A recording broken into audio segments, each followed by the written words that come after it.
Greetings, travelers. Do you enjoy pressing multiple buttons in quick succession for maximum enjoyment in video games? Then you probably should play melee DPS, but Gunbreaker is a close 6.5. It's the slightly faster, mashier tank, kinda comparable to Dark Knight in that regard, with less flexibility and a couple of dots, therefore it harder. If you hate having to double weave in Final Fantasy XIV for the PC because of latency, do not download a plugin to make it work.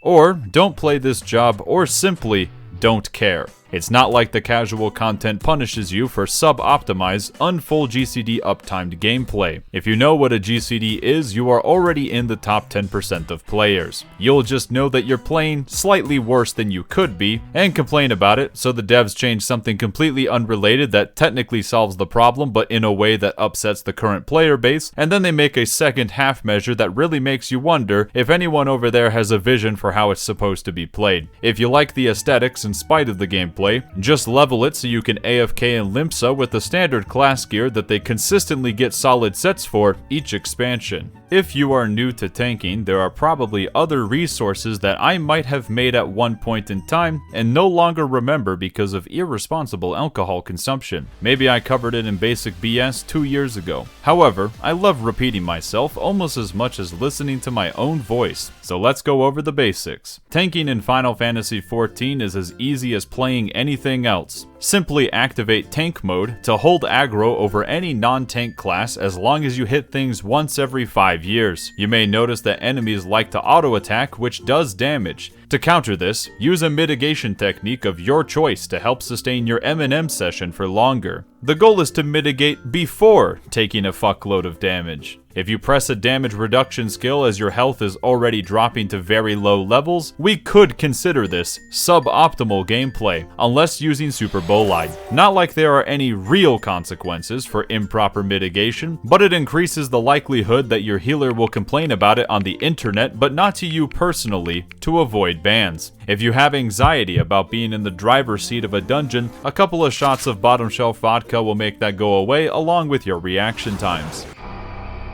It is considered standard social etiquette to group up as many mobs as possible on each pull, only considering less if you die and your healer doesn't say something like, "Sorry, wasn't paying attention." The general rule is to use your spammable cooldown, known as Heart of Corundum in this case, and one other CD of your choice. Then apply your small regen to yourself. When the big CDs are about to run out, simply apply some more MIT and reapply the spammable when it's back up. You may need to press more mitigation depending on your gear, the healer's gear, kill speed, the instance itself, and the current phase of the moon, but that general framework will get you in the right ballpark. Just be aware that stacking mitigation technically has diminishing returns, because mitigating 10% of damage mitigated by 20% does not just subtract the percentage values. If math worked like that, you could get two 50% off coupons and get the item for free.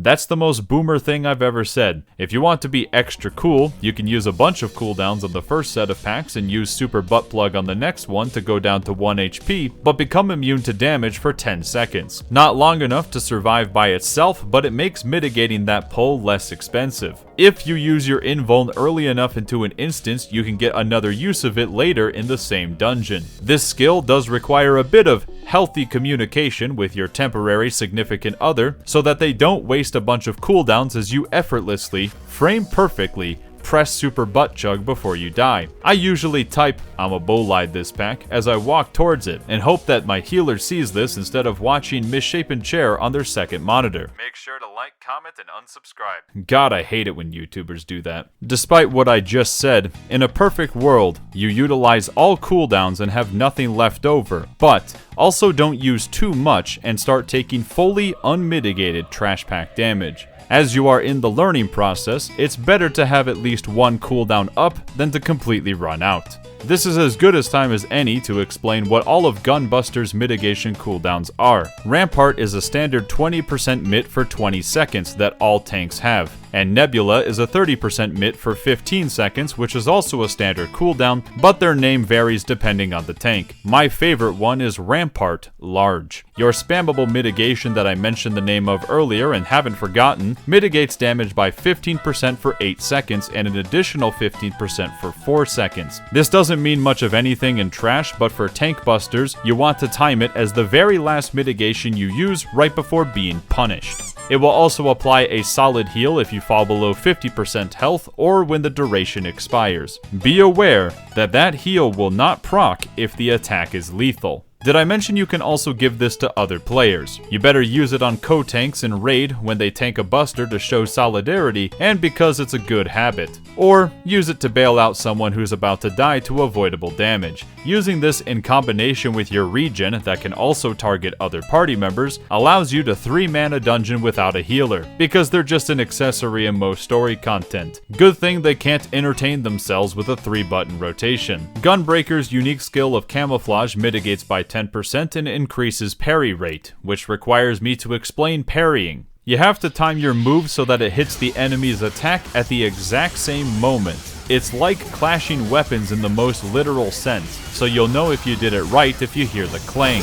This is pretty good for style and devil trigger gain. Parrying happens naturally as part of gameplay and reduces damage by 15% but only works against physical attacks, which you can tell by looking at this fancy indicator. Most trash pack damage is physical, but there are exceptions, similar to most boss autos. Reprisal applies a debuff around you that reduces damage dealt by enemies by 10%. Mitigation is mitigation in trash pulls and its cooldown is fairly short, but this is primarily used to reduce party-wide damage in raids in coordination with your co-tank so that you don't overlap it and waste it. Even if the boss is untargetable and you cannot apply a debuff to it, you can give 10% magic mitigation to your whole party with Heart of Light. The only other thing to mention is that Arm's Length, in addition to negating most knockback effects, also applies a 20% attack speed slow on non-boss enemies when struck. In other words, it's 20% mitigation in trash pulls, with the fun fact of it not working if stacked with Vengeance on Warrior. I didn't mention this before in my Warrior guide because I recently learned that one from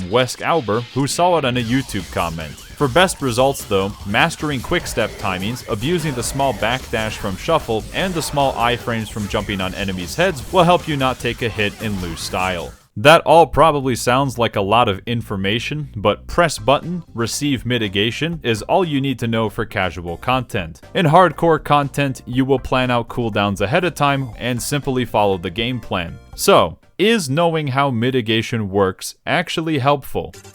Yes. It allows you to be more flexible if things go wrong because you understand your toolkit, especially the length of cooldowns. And it also makes planning significantly smoother. The actual tanking part of Final Fantasy XIV is about weaving those skills at the appropriate time in between your DPS rotation, and never juggling aggro unless you absolutely have to, by provoking if you need it, and if you don't, shirking the other person strictly after they voke. Speaking of DPS rotations, Gunbreaker is a famous job for having a combo action OGCD that you have to weave sometimes or lose it. Originally, it was used after each button of the Gnashing Fang combo, which has since been condensed into one button and one weave that you press 3 times. Thus, every 30 seconds you get Fell Cleave, but with weaves in between. In Endwalker, this continuation button is also used after every burst strike. This can make mitigation weaving very tight in burst windows and a bit tricky to move the boss if you aren't practiced until they buff the range of continuation, because all tank players are very emotionally resilient to job-specific nuance. Personally, Exceed timings are extremely difficult because it requires knowledge of every individual attack animation.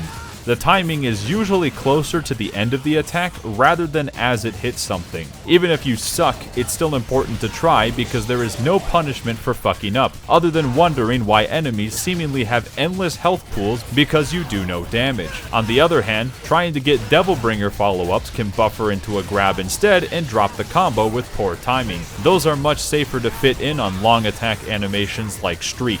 Getting good at Exceed and finding those extra bits of damage with Devilbringer is basically mandatory if you plan to beat the game on higher difficulties. I'm getting slightly ahead of myself. Gunbreaker has a 1-2-3 combo that heals and shields on the second hit and loads a bullet on the third. Your Gnashing Fang combo requires 1 bullet to use, which might be good to prioritize. Probably less so than doubling down on your 60-second double bullet spender. Gunbreaker can hold 3 bullets at a time, and overcapping is bad. So there is another generic bullet spender that doesn't have a cooldown to dump extra charges in burst windows and if you are about to overcap. I know I just said 30 and 60 seconds, but Gnashing Fell Cleave and Double Down Bad scale with skill speed, so that number can vary depending on how much haste you acquire. If you are curious, there are many viable skill speed tiers going down to none and going up to even faster. Here at Misshapen Chair Limited Liability Company, we do not believe in Slowbreaker. Gunbreaker's 1-2 AoE combo gives a bullet on the second hit and has an AoE bullet spender. That's nice, but when is it a gain? Oh, you didn't need to ask that, traveler. Gnashing Fang is still used on 2 targets, but not more, and Double Dire does additional AoE damage, so it is not just a single target nuke. I've been acting like there's a window you want to spend bullets in. Gunbreaker's entire DPS existence is beholden to No Mercy, which increases damage by 20% for 20 seconds on a minute cooldown. In order to land the maximum amount of GCDs for its duration, it must be used right before the first button of a burst window. Well, yeah, Chair, that just makes sense. No, I mean you can't use it immediately in a weaving window. You have to use it right before the first GCD of a burst as a late weave, or by double weaving and using something else first, like a spammable mitigation. Late weaving is a skill that is necessary to maximize damage on multiple jobs in Final Fantasy XIV, and just takes a bit of practice before the muscle memory kicks in, until they make every buff just something that lasts for the next X GCDs. You will know you did it adequately if you land 9 GCDs under the buff. In a perfect world, you have 3 bullets going into a No Mercy window, while still ensuring that Gnashing Fang doesn't drift too hard, because Gnashing Fang might have to drift for a split second to ensure that it lands inside of No Mercy, because while it scales with skill speed, No Mercy does not. No Mercy needs to be pressed on cooldown after the opener to keep it lined up with all other party buffs. If it's always late weaved, its cooldown drifts ever so slightly, and as far as how this affects overall DPS output, I read on the internet that it varies depending on encounter. It's choosing between alternating 8 or 9 GCDs under No Mercy versus always getting 9 GCDs under No Mercy and being slightly unaligned with the rest of the party buffs. Don't worry about this too much because it's far outside of the scope of being average. I would recommend gravitating towards whatever playstyle makes you happy, because buffs are never aligned in casual content anyway. This whole spiel is irrelevant on slow GCD speeds, as it's not possible to fit 9 GCDs in No Mercy no matter how tight your execution is. It also probably makes sense to use your dots and additional explosion that has a 30-second cooldown inside of No Mercy as well. That's a lot of extra info that probably isn't helping. Let's just open. To begin, there are no true off-tanks and main tanks in Final Fantasy XIV, only Sigmas and boss babes. With random players, assert your position by giving main tank to a warrior and taking it away from everyone else. It doesn't actually matter. As the caveat always goes, this is just an example, general purpose opener, and probably more or less the same as it is on the balance because this stuff is very generalized. Generic openers and rotations are more than good enough for casual content and hardcore prog. Optimized openers tend to be fight specific, so don't say I didn't warn you. As a main tank, ensure that stance is on, and begin by using your pistol right as the battle timer goes below 1 second to secure aggro. Immediately follow up with an amazing 1-2-3 combo. If using Bullshark Testosterone, it's standard to use it after the second combo action. Now get ready to late weave No Mercy. Immediately Gnashing Fang and follow up with Continuation and Blasting Zone. Then press GCD dot and weave OGCD dot and Bloodfest. This gives 3 fresh bullets. Now double down and weave a gap closer that does damage. Now use Fell Cleave and weave again, but also weave another gap closer. finish Fell Cleaving and spend the last remaining bullet on Burst Strike and follow up Weave again. The next 1-2-3 combo should land inside of No Mercy if everything worked as intended. Now I can explain filler and proper. After Bratwursting, continue mashing 1-2-3, but ensuring that Gnashing Fang and Blasting Zone are used on cooldown. Never use Burst Strike outside of No Mercy unless you have 3 bullets and are just about to overcap. Assuming full uptime, this will happen once per minute on 2.45 GCD speeds. You should have 3 bullets going into the next No Mercy window to land a Gnashing Fang, your dots, double down, and any gap closers that you don't need for actual gap closing purposes in burst. At this point, you can probably infer this, but Gnashing Fang's 3-button combo does not get dropped if using Sonic Break or double down. While that is true, any generic 1-2-3 combo action will drop Gnashing Fang. Not like you'd want to do that anyway, and for once I'm not being sarcastic. In fact, that's the only way to drop any sort of combo outside of actually hitting the wrong combo action, because Lightning Shot does not interrupt either combo if a ranged attack is appropriate. After landing all of that, if you have any cartridges generated in No Mercy and can still land a Burst Strike, this is the time to go for it. Then, go back to filler. If you are new, you want to anticipate Gnashing Fang coming off cooldown and start mashing it when it has less than 2 seconds remaining, unless you are waiting for No Mercy to come back up. The next burst window will be exactly the same, but you get to weave Bloodfest to instantly get 3 bullets when empty, for even more burst strikes and continuations in addition to everything else. This, right here, will be the make or break on if you enjoy playing Gunbreaker. Either the thrill of mashing everything under the sun at the 2-minute mark in addition to whatever mitigation a hard fight might require you to use as well, gets you bricked up, or makes you extremely dry. If you hate having to weave lots of things on tank, play Paladin or Warrior. If you like weaving lots of things on tank, play Dark Knight or Gunbreaker. Everybody knows that I like jobs where I get to stim the entire time while playing them, so the choice is obvious. Samurai. These odd and even minute burst windows will now alternate for the rest of time, because Bloodfest is just a 2-minute CD instead of the super exciting 90-second CD that made the rotation more varied, blah blah blah back when the game was good or something. The only other things that will probably come up is having to hold bullets for downtime so that you don't run out of resources for the next burst phase and the whole rotation is now completely fucked, and also trying to dump all additional bullets if the boss is going to die. When putting it all together, it should look a little something like this.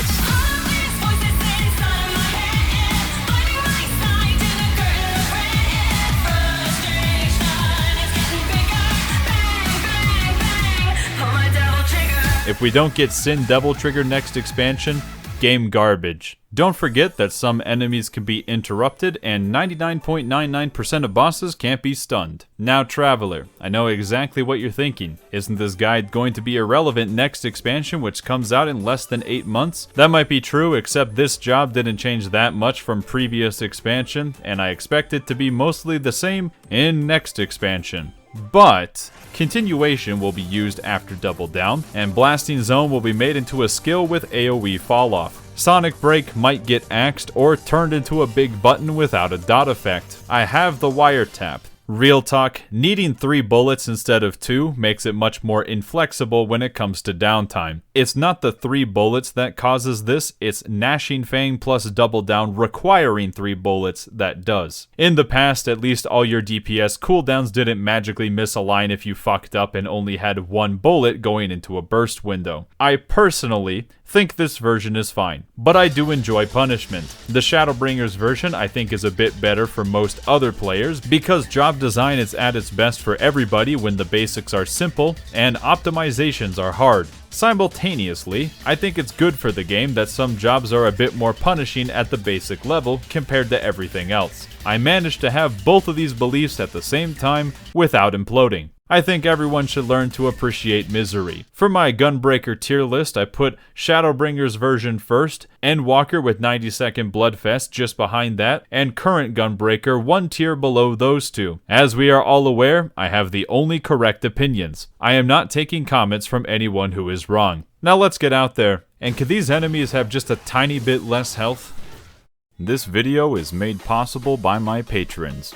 who get ignored whenever I put up a vote for the next project. I run a tight dictatorship around here. Also, special thanks to Neros for help with the thumbnail. All of his G-posing experience comes from making porn.